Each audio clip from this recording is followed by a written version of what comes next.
Début août 1914, débute une guerre aux origines profondes et, malgré les apparences, préparée de longue date.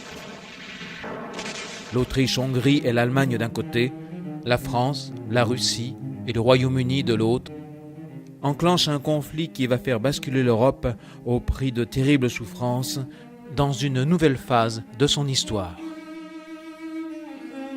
En France, la mobilisation générale est décrétée dès le 1er août au soir.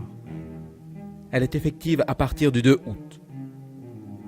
Les mobilisés rejoignent leurs unités selon les prescriptions de leur fascicule individuel de mobilisation.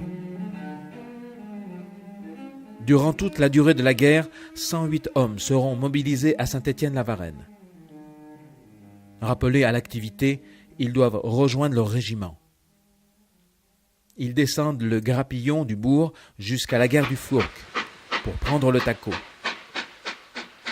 Ce dernier les emmène en gare de Villefranche-sur-Saône et de là, le train les transporte vers leur lieu de recrutement.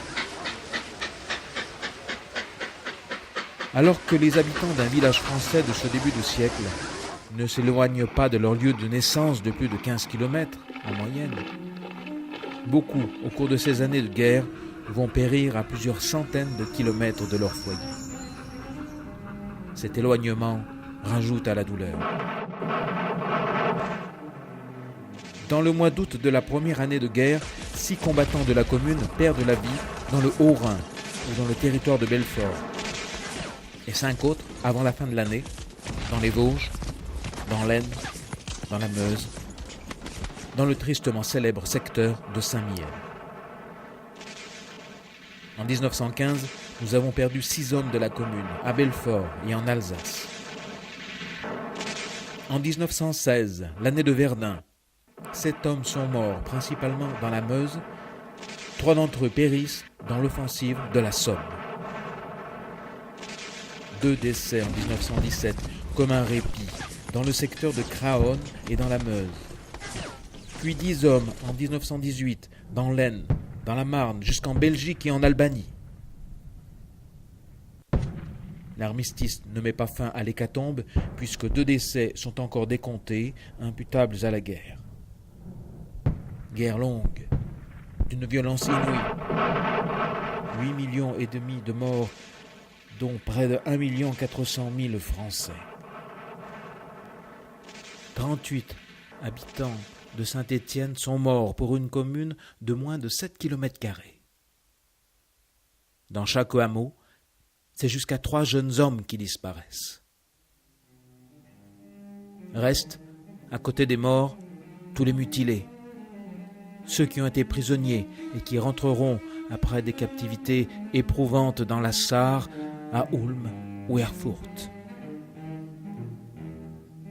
Les décorations et les nombreux hommages inscrits sur leurs livrets militaires semblent bien vains au regard des peines endurées. Excellent soldat, a accompli son devoir avec calme et dévouement,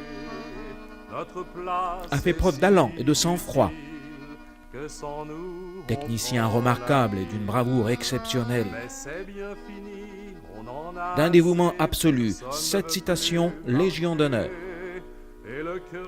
Officier d'une haute valeur morale, Légion d'honneur. Excellent serviteur, dévoué et courageux, a fait preuve d'entrain et d'une belle attitude au feu.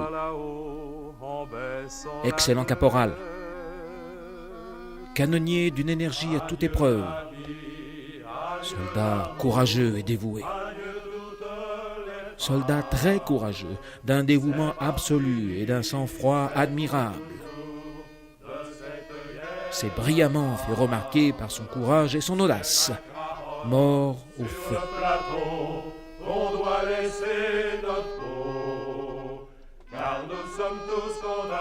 Le souffle de la guerre a balayé en si peu de temps une partie des forces vives de notre village et de l'Europe tout entière.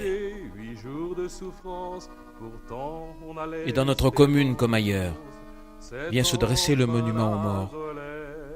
érigé en hommage à ceux qui ont fait le sacrifice de leur vie pour donner un sens à leur mort et entretenir leurs souvenirs. Adieu la vie, adieu l'amour, adieu toutes les femmes. C'est parti, c'est pour toujours de cette guerre infâme. C'est à Craonne sur le plateau qu'on doit laisser notre peau. Car nous sommes tous condamnés, c'est nous les sacrifiés. C'est malheureux de voir sur les grands boulevards tant de cossus qui font la foire. Si pour eux la vie est rose, pour nous c'est pas la même chose. Tous ces embusqués